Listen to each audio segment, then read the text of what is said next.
Hello guys, അപ്പോൾ എല്ലാവർക്കും happy Onam. അപ്പോൾ ഞങ്ങളുടെ ഓണവിശേഷമാണ് കേട്ടോ ഇന്നത്തെ വീഡിയോയിൽ ഉൾപ്പെടുത്തിയിരിക്കുന്നത്. തിരുവോണത്തിൻ്റെ അന്ന് ഇതാ ചെറിയൊരു പൂക്കളം, അന്ന് അത്ര വലുതുമല്ല ചെറുതുമല്ലാത്ത ഒരു പൂക്കളമൊക്കെ രാവിലെ സെറ്റ് ചെയ്തിട്ടുണ്ട്. പിന്നെ ഞാൻ സാരിയൊക്കെ കൊടുത്തു. അമ്പലത്തിൽ പോകണം എന്നുണ്ടായിരുന്നു, പക്ഷെ നടന്നില്ല. അപ്പം അമ്പലത്തിൽ പരിപാടി ക്യാൻസൽ ചെയ്തു. അങ്ങനെ പൂക്കളൊക്കെ ഇട്ട് സാരിയൊക്കെ ഉടുത്ത് ഞാൻ റെഡിയായി. അപ്പം പിന്നെ മക്കൾസും ഇതാ പുതിയ ഡ്രസ്സൊക്കെ ഇട്ടിട്ട് അവർ റെഡി ആയിട്ടുണ്ട്. എല്ലാവരെയും കാണിച്ചു തരാം കേട്ടോ. അതാ മകനാണ്. പിന്നെ അപ്പുറത്തെ റൂമിൽ മോള് റെഡി ആയിക്കൊണ്ടിരിക്കുന്നുണ്ട്. അവൾ ഇതാ കണ്ടപ്പോൾ പിന്നെ അങ്ങോട്ട് തിരിഞ്ഞു.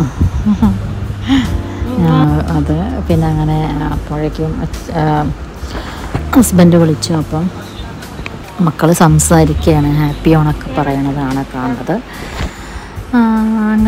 എങ്ങനെയുണ്ട് ഗൈസ് എൻ്റെ ലുക്കൊക്കെ? ഞാനൊരു റെഡിമെയ്ഡ് പൂവൊക്കെ സംഘടിപ്പിച്ചിട്ടുണ്ട്, കൊള്ളൂല്ലേ? അപ്പോൾ അതൊക്കെ കഴിഞ്ഞ് എല്ലാവരും റെഡിയായി ഇറങ്ങി. ഞങ്ങൾ കുറച്ച് ഫോട്ടോസൊക്കെ അവിടെ എടുത്തു. ഇപ്പോൾ ഞങ്ങളിതാ നമ്മുടെ നെസ്റ്റോയിലേക്ക് പോവുകയാണ് കേട്ടോ.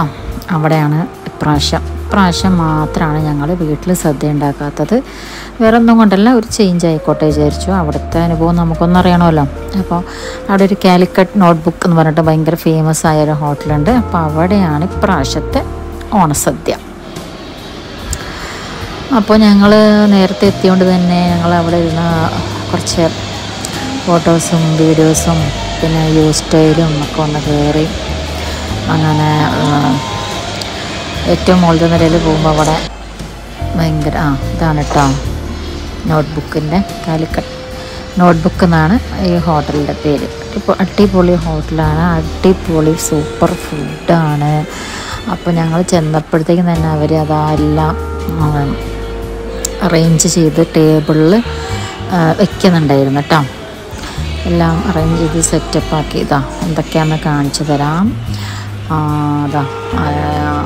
10 കൂട്ടം കറികളും ഉപ്പേരിയും പായസവും, 2 തരം പായസം, 2 തരം അച്ചാർ, പപ്പടം, പഴം ഒക്കെ ഇട്ട്. അപ്പോൾ ഞങ്ങൾ ഇങ്ങനെ നിരന്ന് അങ്ങോട്ട് ഇരുന്നോ. നല്ലൊരു അനുഭവമായിരുന്നു കേട്ടോ. നമുക്ക് ഒന്ന് നോക്കുകയാണെങ്കിൽ ഇതാണ് നല്ലത്. നമ്മൾ വെറുതെ ഫുൾ ടൈം അടുക്കളയിൽ വിയർത്തും പാത്രം കഴുകിയും ഒക്കെ തിരുവോണം അങ്ങനെ കടന്നു പോകും. അപ്പോൾ എന്നും അങ്ങനെ തന്നെയല്ലേ. അപ്പോൾ തിരുവോണ ദിവസം കുറച്ച് സ്പെഷ്യലായിട്ട് ഇവിടെയൊക്കെ വന്നിങ്ങനെ അടിപൊളിയായിട്ട് ഫുഡ് കഴിക്കുകയാണെങ്കിൽ അതൊരു വേറിട്ട അനുഭവം തന്നെയായിരിക്കും. അങ്ങനെതാണ് വിളമ്പലാണ്. എല്ലാവരും നല്ല കട്ടയ്ക്ക് അവിടെ അറേഞ്ച്മെൻറ്റ്സും കാര്യങ്ങളും. അപ്പോൾ ഞങ്ങളെ കൂടാതെ വേറെ കുറച്ച് ഫാമിലീസും അവിടെ വന്നിട്ടുണ്ടായിരുന്നു കേട്ടോ. കുറേ പേര് മുൻകൂട്ടി ഓർഡർ ചെയ്ത് പാക്കറ്റ്സ് അവിടെ ഇരിക്കണ കണ്ടു. അങ്ങനെ ഓർഡർ ചെയ്ത് കൊണ്ടുപോകുന്ന ആൾക്കാരുണ്ട്, ഇതേപോലെ വന്ന് കഴിക്കണ ആൾക്കാരുണ്ട്. ഞാൻ നോക്കിയിട്ട് വന്ന് കഴിക്കണതാണ് ഒന്നുകൂടി ഒരു നല്ലൊരു കണ്ടോ. അവർ തന്നെ നമുക്ക് വിളമ്പിത്തരും. നല്ലൊരു എക്സ്പീരിയൻസ് ആയിരുന്നു കേട്ടോ.